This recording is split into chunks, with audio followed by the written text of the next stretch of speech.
পুলিশের সাবেক মহাপরিদর্শক বেনজির আহমেদ ও তাঁর পরিবার জব্দের আগেই ব্যাংক অ্যাকাউন্ট থেকে টাকা সরিয়েছেন কিনা তা নিয়ে সংশয় তৈরি হয়েছে। দুদকের দেয়া তথ্যের ভিত্তিতে গত 23 মে তাদের অ্যাকাউন্ট জব্দের আদেশ দেন আদালত।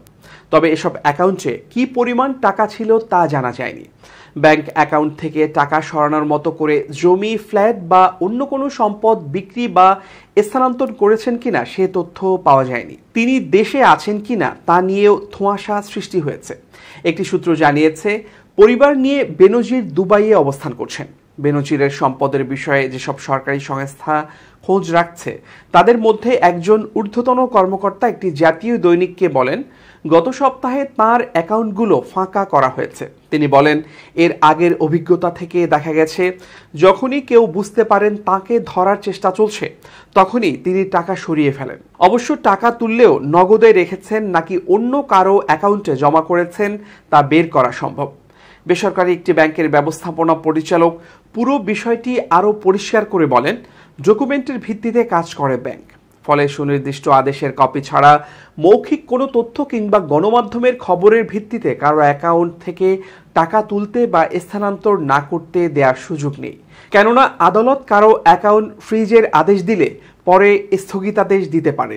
এরকম ক্ষেত্রে কোনো ব্যাংক টাকা তুলতে না দিলে বিপদে পড়বে।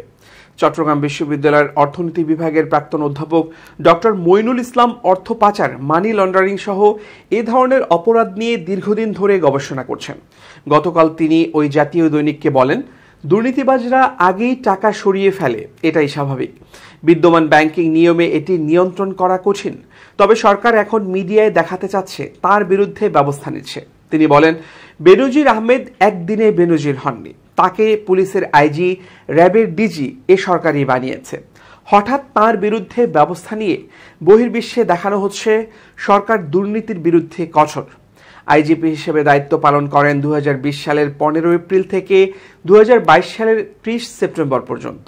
নথিপত্র বিশ্লেষণে দেখা যায়, চাকরি জীবনের শেষ 2 বছরে অর্থাৎ আইজিপি থাকাকালেই পরিবারের সদস্যদের নামে 466 বিঘা জমি কেনেন বেনজির। 19টি প্রতিষ্ঠানে শত শত কোটি টাকা বিনিয়োগ করে তার পরিবার হয়ে যায় পুরোদস্তুর ব্যবসায়ী পরিবার।